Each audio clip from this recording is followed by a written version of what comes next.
Army chief is now going to remain army chief till to 2030. 2030. उनकी he joined the service as chief army chief in 22.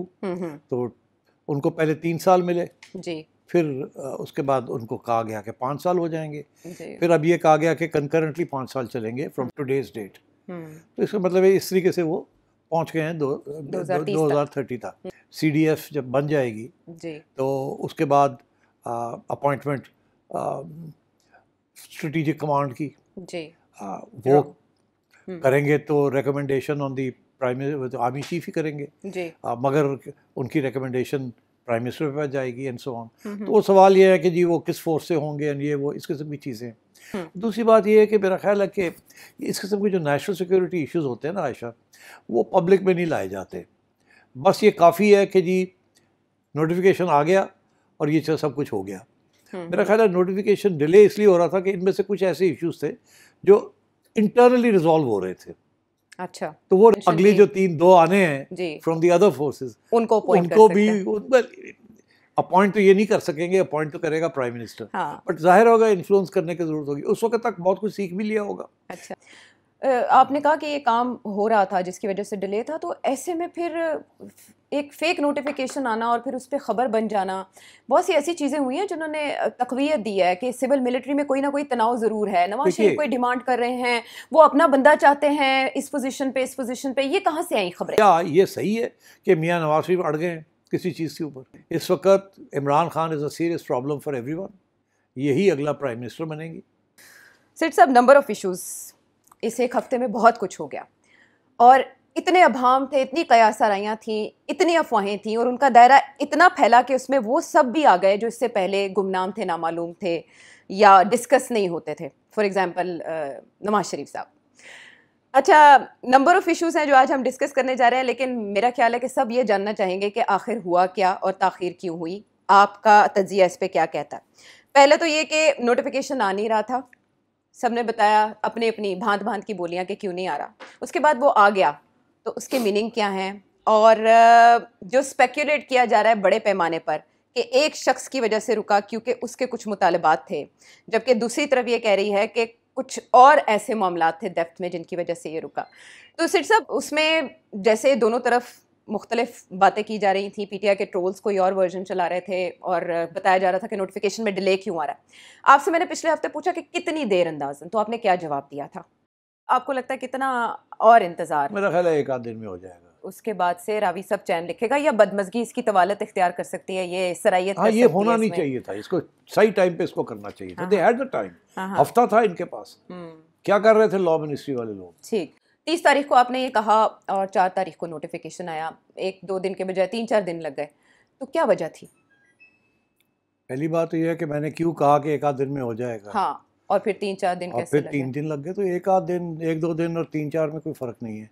जाहिर है I am not the signing authority, so I told you कि ये is not an issue, ये हो जाएगा। इतना शोर पड़ा हुआ है, there is no need for it. पहली बात तो ये थी। दूसरी, आपने जो सवाल खड़ा किया विच इज़ जिसके अभी तक डिबेट चल रही है, वो यही है ना कि जी डिले क्यों हुई और ये जो नोटिफिकेशन आया उसका माने क्या है, यही है। सवाल ये पैदा होता है कि नोटिफिकेशन तो आ गया, लेकिन नोटिफिकेशन में लिखा क्या है और ताख़ीर क्यों हुई? देखिए, ताख़ीर क्यों हुई, अगर आप नोटिफिकेशन पढ़ें ना तो आपको समझ आ जाएगी ताख़ीर क्यों हुई। नोटिफिकेशन में क्या लिखा है? इसमें आर्मी चीफ की बात की गई है कि उनकी मुद्दत ऐसे स्टार्ट होगी, और एयर चीफ की बात की गई है कि उनको इस तारीख से उनकी अगली मुद्दत का आगाज़ होगा। उसमें बड़ी एक दो इंटरेस्टिंग पॉइंट्स हैं। अगर आप उसकी तरफ तवज्जो दें तो फिर आप समझ जाएंगे बहुत सी बातें। एक तो ये कि army chief is now going to remain army chief till to 2030। उनकी ही joined the service as chief army chief in 22।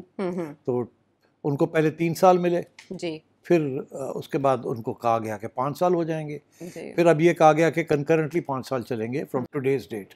तो इसका मतलब है इस तरीके से वो पहुंच गए हैं 2030 तक।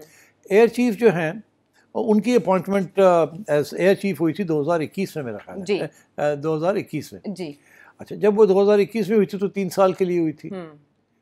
तो मगर उनको भी 5 साल मिल गए फिर ड्यूरिंग दिस एपिसोड।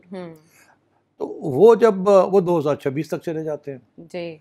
अब उनको इस नोटिफिकेशन के तहत 2 साल और दे दिए हैं तो 2028 से पहुंच जाते हैं जी। नेवी चीफ का जिक्र नहीं है इस नोटिफिकेशन में नहीं है ये जो Notification में 2 आए हैं हमारे सामने। हाँ तो नेवी चीफ जो हैं वो 2023 में अपॉइंट हुए थे जी 2 साल 3 साल के लिए हुए थे मगर वो भी 5 साल हो गए थे जी। उनको भी मिल गए थे 5 साल अमेंडमेंट के अंदर कॉन्स्टिट्यूशनल अमेंडमेंट में तो वो 2023 से 2028 तक पहुंच जाते हैं तो अब नेवी चीफ और एयर चीफ 2028 में पहुंच गए हैं और आर्मी चीफ जो है 2030 पे जी। तो अब सूरत हाल ये है कि अगर एयरफोर्स चीफ को 2 साल एक्स्ट्रा ना देते अभी तो वो 2026 पे ही फारग हो जाते जी। बिकॉज नेवी चीफ को तो नॉर्मल रूटीन में ही वो 2028 पे पहुंच गए हैं तो इसलिए उनको दो साल दे देते तो ये इसको भी सॉर्ट आउट करना था इस इशू को तो ये भी इशू सॉर्ट आउट करने की ज़रूरत थी इसकी जी। फिर मेरा ख्याल है there are some other issues जो कि सॉर्ट आउट करने थे फॉर एग्जांपल कि CDF जब बन जाएगी जी। तो उसके बाद अपॉइंटमेंट स्ट्रेटेजिक कमांड की जी। वो करेंगे तो recommendation on the prime army chief ही करेंगे जी। मगर उनकी रिकमेंडेशन प्राइम मिनिस्टर पे जाएगी एंड सो ऑन तो वो सवाल ये है कि जी वो किस फोर्स से होंगे एंड ये वो इस किस्म की चीज़ें तो ये इंटरनल मैटर्स हैं स्ट्रेटजी और कमांड के अपॉइंटमेंट्स जो होती हैं जो आर्मी के अंदर होती हैं वो इंटरनल मैटर्स होती हैं वो फिर मेरा ख्याल है ये मामले जो हैं ये सॉर्ट आउट होंगे CDF के अंदर जब ये सब इकट्ठे बैठेंगे ना तो फिर ये फैसला होगा कि उसका हेड कौन बनेगा और इसका कौन होगा और क्या होगा बिकॉज वो सारे रूल्स बनने हैं अभी तो एक सिर्फ नामी एक ऑर्गेनाइजेशन बन गई है ना अभी ग्राउंड पे तो नहीं है ओहदा तख्लीक अभी वो ग्राउंड पे रूल्स बनेंगे इसके कि ये कैसे चलेगा क्या इसके पावर्स होंगे क्या कंट्रोल्स होंगे डिफरेंट के कैसे इंटरेक्शन होगा ये सारी चीज़ें होने वाली हैं तो मेरा ख्याल है इसके ऊपर भी कुछ डिस्कशंस चल रही होंगी कि भाई कैसे है कैसे नहीं है बिकॉज ये इतनी जल्दी सारा कुछ करना पड़ा है 27 के बाद ये अमेंडमेंट जो बाद उसके बाद तो ये वक्त लगता है इन चीज़ों के अंदर ये जो तो यही था इस किस्म की चीज़ थी there was no contradiction confrontation ऐसी कोई चीज़ नहीं थी विद इन द फोर्सेस और between the civilians and the forces problem ये था कि क्योंकि ये प्रेशर था कि जल्दी से किया जाए इसको टाइम इज़ रनिंग आउट तो उसकी जो सारी निटी-ग्रिटी थी वो आपस में इतनी डिस्कशंस नहीं हुई थी विद इन द फोर्सेस तो वो अब जाके हो रही हैं कंसल्टेशंस होंगी ये सब कुछ होगा and then you will get answers to some of these problems दूसरी बात ये है कि मेरा ख्याल है कि इस किस्म के जो नेशनल सिक्योरिटी इश्यूज होते हैं ना आयशा वो पब्लिक में नहीं लाए जाते बस ये काफ़ी है कि जी नोटिफिकेशन आ गया और ये सब कुछ हो गया मेरा ख्याल है नोटिफिकेशन डिले इसलिए हो रहा था कि इनमें से कुछ ऐसे इश्यूज थे जो इंटरनली रिजॉल्व हो रहे थे अच्छा तो वो रिजॉल्व हो गए अब आप ये वन रेजोल्यूशन इसके 2 चीफ्स 28 तक रहेंगे जी और एक फील्ड मार्शल 30 तक जो CDF भी है वो जो 30 तक रहेगा वो उसका फिर अगली जो 2 आने हैं फ्रॉम द अदर फोर्सेस उनको भी अपॉइंट तो ये नहीं कर सकेंगे अपॉइंट तो करेगा प्राइम मिनिस्टर बट जाहिर होगा इन्फ्लुएंस करने की जरूरत होगी उस वक्त तक बहुत कुछ सीख भी लिया होगा कि ये सिलसिला कैसे चल रहा है कैसे नहीं चल रहा क्या होना चाहिए क्या नहीं होना चाहिए स्ट्रेटेजिक कमांड का भी पता लग जाएगा कि भाई किस तरीके से उसमें कौन किस किस्म के लोग होने चाहिए क्या होना चाहिए कोऑर्डिनेशन सही हो रही है नहीं हो रही कंसिस्टेंसी हो रही है स्टेबिलिटी है I think this is a new thing new platform और ये बड़ा ऑन द ग्राउंड प्लेटफॉर्म होना and it's going to be a very powerful platform मेरे ख्याल आगे जो स्ट्रेटजी बननी है ना वो सारी जो वॉर की स्ट्रेटजी है सिक्योरिटी की स्ट्रेटजी है वो यहीं बना करेगी यहीं बनेगी जॉइंट चीफ्स में ये नहीं होता था अनफॉर्चुनेटली वहाँ बेसिकली कोई खास डिस्कशन वैसे नहीं होती थी इट वाज जस्ट जैसे अंग्रेजी में कहते हैं सिनिक्योर किसी को घर नहीं भेजना तो चले वहाँ भेज दें वहाँ छोटी सी सेक्रेटेरिएट है कोई सेरेमोनियल सा रोल है और कभी कभी वो कबीना में भी जब वो नेशनल सिक्योरिटी के ऊपर इश्यूज होते हैं वो भी बैठ जाते थे और अपने 2 बिट्स वो भी बता देते हैं मतलब रियल पावर ले समवेयर एल्स तो I think this is going to be a far more effective platform and more hands on and so I think इसलिए there were some issues about rules and responsibilities and interaction and nomination of people तो ये चीज़ें चल रही थी कोई इसमें nothing to be कोई इसमें सिविलियन वर्सेस मिलिट्री कोई इशू ही नहीं था nor was there an issue of military versus military कोई ऐसी चीज़ नहीं थी these are normal discussion something new that happens but हुआ ये कि प्रेशर बहुत पड़ गया करे करे करे करे करे जल्दी करे जल्दी करे जल्दी करे मगर आई थिंक अगर आप गौर से देखें तो इसी में नज़र आता है 28 21 to 28, 23 to 28 and 22 to 30. You can see के where how things have worked out. हाँ, कहाँ फिल आउट किया गया। अच्छा, ये आपने कहा कि ये काम हो रहा था जिसकी वजह से डिले था, तो ऐसे में फिर एक फेक नोटिफिकेशन आना और फिर उस पर ख़बर बन जाना, बहुत सी ऐसी चीज़ें हुई हैं जिन्होंने तक़वियत दी है कि सिविल मिलिट्री में कोई ना कोई तनाव ज़रूर है। नवाज शरीफ कोई डिमांड कर रहे हैं, वो अपना बंदा चाहते हैं इस पोजीशन पे, ये कहाँ से आई खबरें? ये जो बनाने वाले खबरें वही बनाते हैं, और कौन बनाते बगैर मुलाकात के, मतलब किसी को मुस्लिम लीग नून की तरफ से फीड किया गया, मुलाकात हुई कोई और कहा गया कि आप इस शख्स की बात करें? देखिए, दो किस्म के स्पेकुलेशन होती है। एक वो होती है कि वेल मीनिंग पीपल जो कोई किसी के खिलाफ नहीं है, वो बैठ के इंटेलेक्चुअलाइज करते हैं। मैं एक दो ऐसे ग्रुप से हूँ जहाँ ये इतनी लंबी चौड़ी डिस्कशंस इंटेलेक्चुअल लेवल के ऊपर, ये भी हो सकता है, ये भी हो सकता है, ये भी, किसी के पास इंफॉर्मेशन नहीं थी। मैं चुप करके देख रहा, सुन रहा था, पढ़ रहा था कि यार कोई इन्फॉर्मेशन नहीं है, लगे हुए हैं, कोई इधर जा रहा है, कोई उधर जा रहा है, और थियोरेटिकली ये भी हो सकता है, ये भी हो सकता है, ये वजह हो सकती है, ये वजह हो सकती है। ये इंटेलेक्चुअलिज्म जो है ना, ये ग्रुप्स के अंदर बहुत होती है। अच्छा। वो लोग, हर बंदा कहता है मुझे मेरी सुनो मेरी बात। अच्छा। मैं एनालिसिस करता हूँ। हाँ। मेरा हमेशा मौक़िफ़ रहा है, कोई एनालिसिस नहीं हो सकता विदाउट इन्फॉर्मेशन। कोई कोर इन्फॉर्मेशन आपके पास होनी चाहिए, उसके बेसिस के ऊपर आप फिर आगे एनालिसिस कर सकते हैं कि क्या होगा क्या नहीं होगा। अगर आपके पास कोर इन्फॉर्मेशन ही नहीं है तो आप कैसे एनालिसिस करेंगे? थ्योरी में ही करेंगे ना। तो थ्योरी में तो होता नहीं है, real life is very different from theory. अब फॉर एग्जांपल, मुझे एक बात का पता है जिसे कहता हूँ, मैं कहता हूँ कोर इन्फॉर्मेशन। अच्छा। वो मुझे इस बात का पता है कि मियाँ नवाज शरीफ किसी स्टेज पे भी टक्कर नहीं लेंगे विद द एस्टैब्लिशमेंट। अच्छा। ये मुझे as a matter of faith पता है।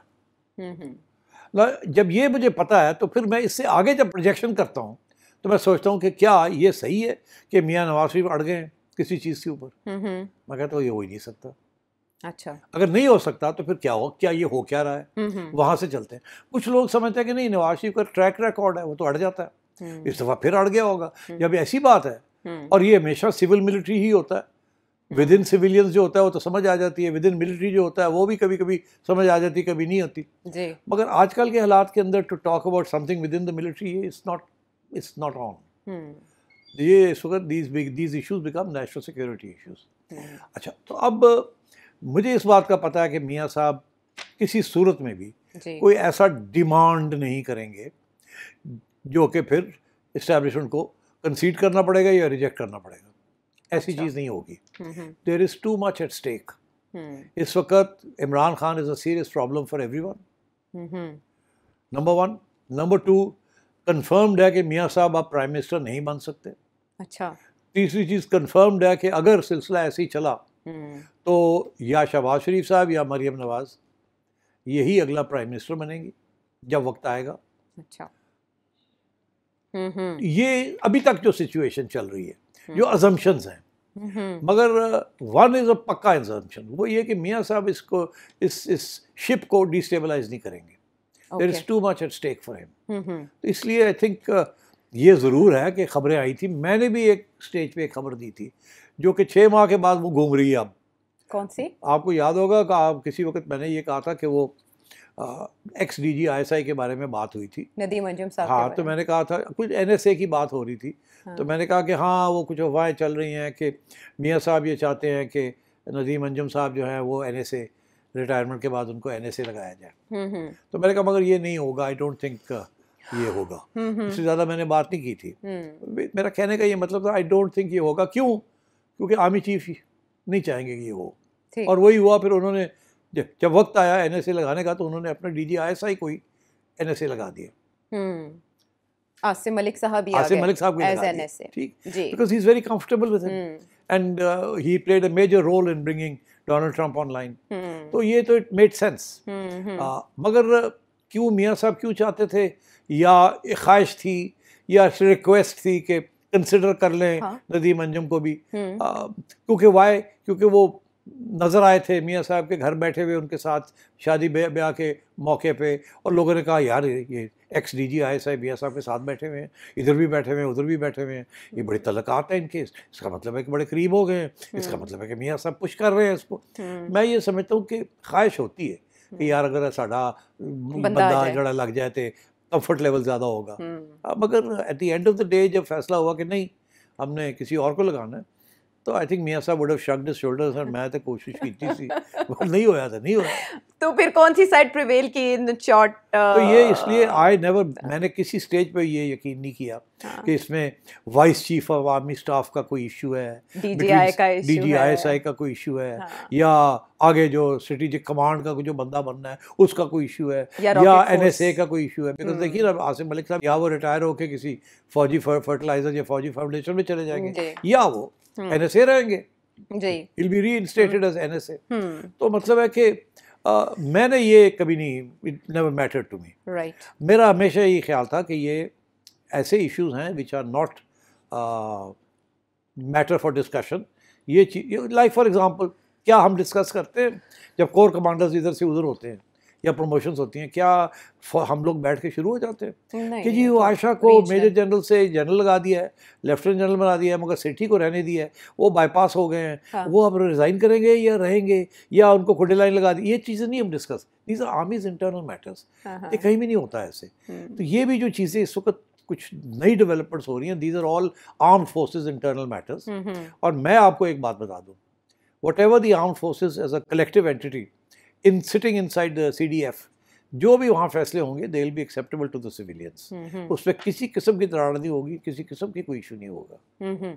यानी आप समझते हैं कि सारा चाय की प्याली में तूफान था, कोई सिविल मिलिट्री ताल्लुकात में ऐसी दरार पैदा नहीं हुई इमरान खान साहब के दौर की तरह जो आज से 4-5 माह बाद रिफ्लेक्ट करे। बिल्कुल एग्जैक्टली, इसीलिए लोग इसको लेके बैठे हुए हैं। हाँ। कि उनसे कोई गड़बड़ हो गई, 4 महीने लगणगे या 6 महीने लगणगे।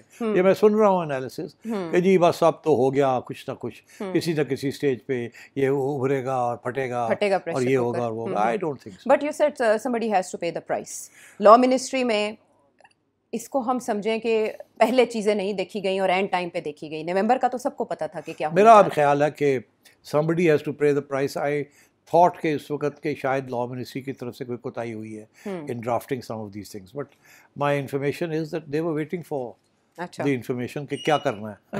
तो फिर जब उनको बता दिया ऐसे करे तो उन्होंने कर दिया। चले ठीक। इसीलिए आपका ख्याल है कि शहबाज शरीफ साहब लंदन बैठे हुए थे, मौजे कर रहे थे, हाइड पार्क में वॉक कर रहे थे, है जी, और अच्छे अच्छे खाने खा रहे थे, और not a worry in the world.